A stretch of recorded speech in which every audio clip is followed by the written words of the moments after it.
And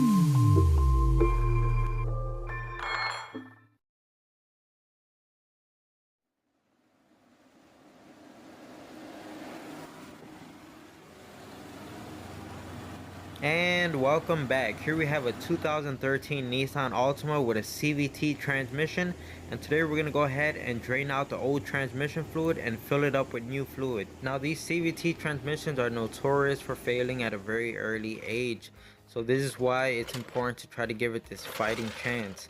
So if your dealer ever tells you that your fluid is non-serviceable or it's a lifetime fluid, don't believe any of that stuff, because just like any other fluid on a vehicle, eventually it's going to break down and has to be replaced.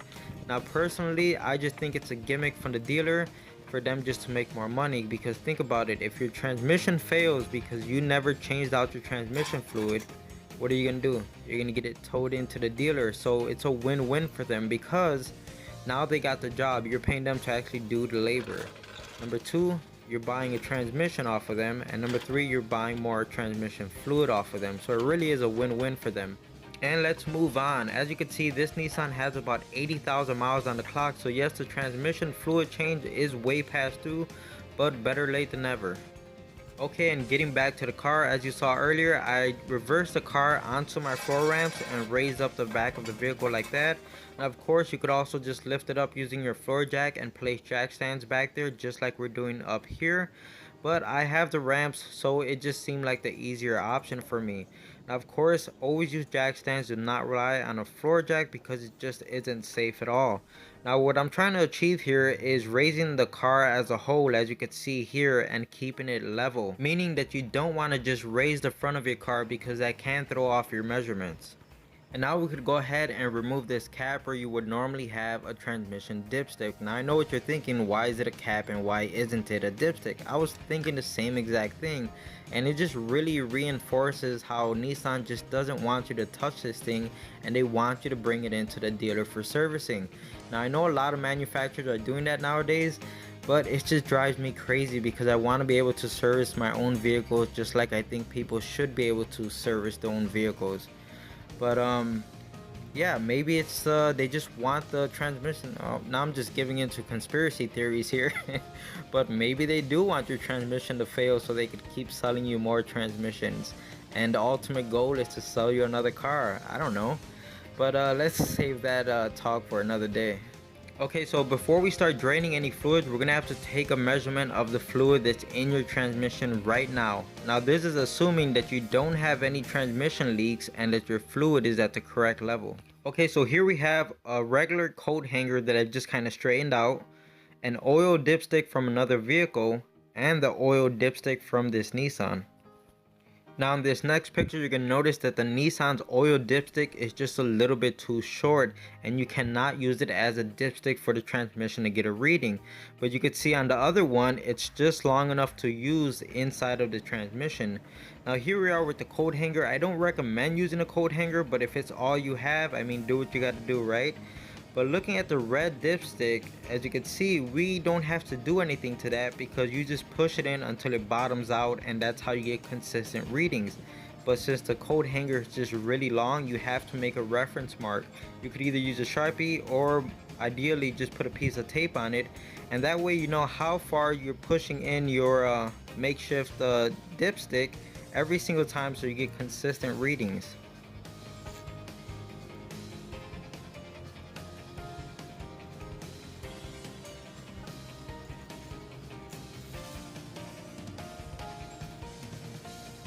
Now even this old dirty fluid is really difficult to see on the dipstick, so we're going to go ahead and zoom in just to try to look at it better.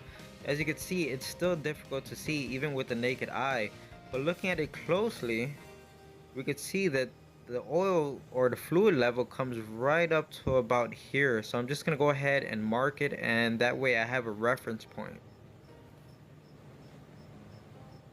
Now that you've taken your measurements, we could go underneath the car and start draining out this transmission fluid, which is pretty easy to do.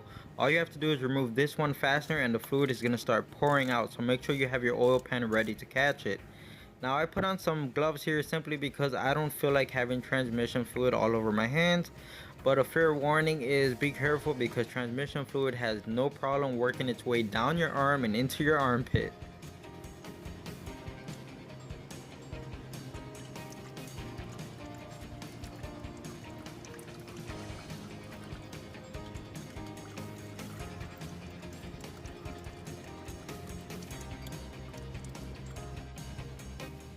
As you can see, this drain plug has a copper washer on, and ideally you would want to replace this washer every time you remove your drain plug.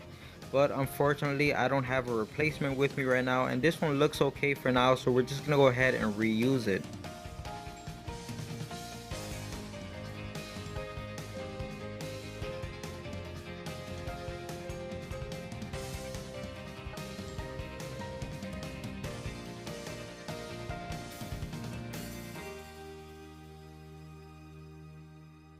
After you've reinstalled your bolt, grab your torque wrench and torque it down to spec because it's really easy to over tighten this fastener and potentially damage your pan, and ain't nobody got time for that.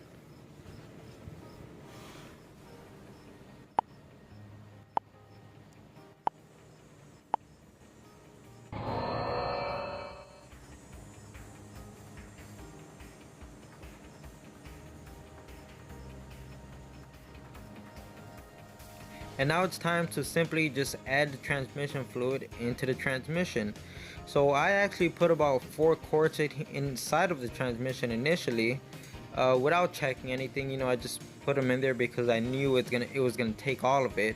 But right after the 4 quarts is when I started checking everything, and I started making sure just to kind of creep up to that reference mark. So I would add a little bit and then put the dipstick in. If I needed more, just add a little bit more, and I kept doing that over and over right up until the point where I got up to the reference mark that I made with the Sharpie on my dipstick, and I just left it there. It ended up taking about 4.5 quarts. Now for anyone who isn't familiar with this and you're probably wondering where am I putting this fluid into, I'm actually putting it right into the dipstick tube itself. You just grab your funnel and put it right into that tube, and that's where you're gonna add the fluid into.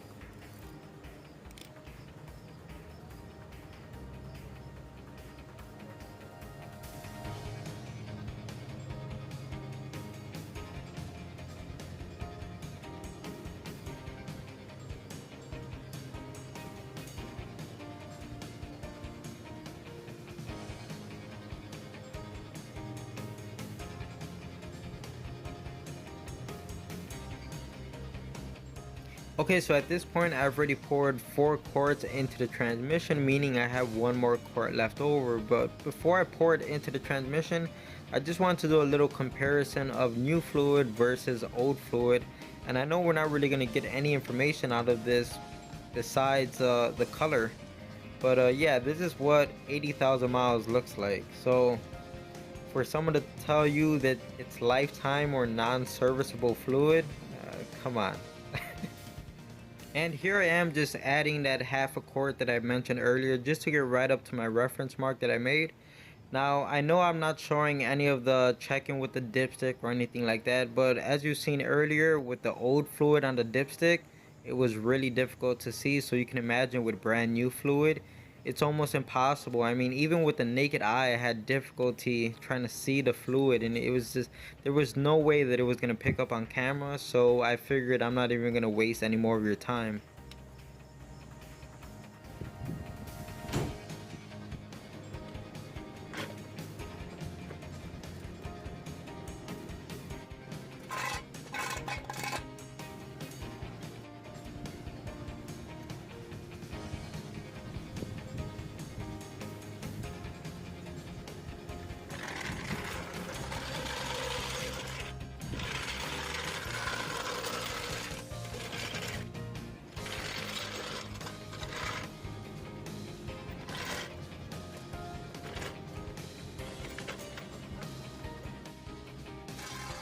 And that's pretty much it for changing a CVT transmission fluid on your car. If it helped you or you just enjoyed the video, give it a thumbs up. If you didn't like it, give it a thumbs down. Don't forget to go check out my Instagram. It's where I post all my updates on my future videos and things like that. And I really do hope you consider subscribing. If not, then maybe I'll get your subscription on my next video. At any rate, thanks for watching.